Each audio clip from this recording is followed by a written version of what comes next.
Hi guys and welcome back. So today I'm going to be showing you how to make these birthday cake blondies. Let's begin. To get started on the recipe, you'll want to grab yourself a large mixing bowl which is heat proof, place in your chocolate and butter, then place this into the microwave and melt on 30-second increments until the mixture is melted enough. I find around 1.5 minutes, so 3 times, and just whisk until it's fully smooth. Then go ahead and add in the sugar and whisk this in until fully combined. You'll notice it becomes a little bit more granular, but that's okay, it's what we're expecting at this stage. Add in your eggs and mix until incorporated, not forgetting to add in the vanilla and a little bit of almond extract. Then just mix in until it's fully incorporated. Then go ahead and add in the dry ingredients, which are your flour, your sprinkles and your chocolate chips.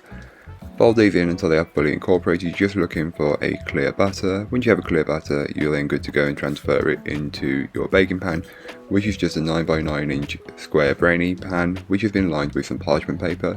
And you may need to level it out a little bit just to get the perfect consistency, because you want it to be as level as possible, as this will help with the consistency of baking later on. Once you've done that, you can then go ahead and place dollops of jam on top.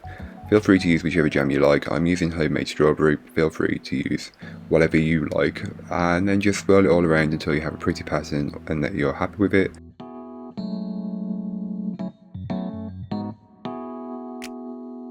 So I made the mistake of placing my little bakewell tart things on top before.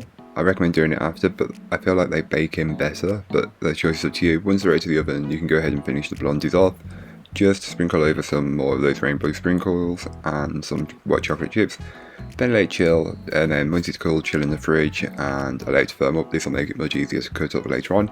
So the following day, I cut mine up into 8 pieces, but feel free to cut yours into more or less, depending on how many people you want to give these to.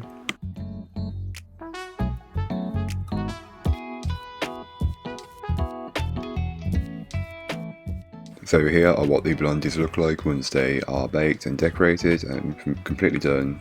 Slightly more done around the outer edge, but that's completely fine, but you've still got that perfectly dense blondie. But that's all for today. I hope you enjoyed. If you did, don't forget to like, comment and subscribe for more from me, and I'll be back again soon with another recipe, so join me then.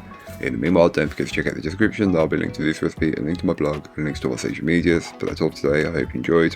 Bye guys.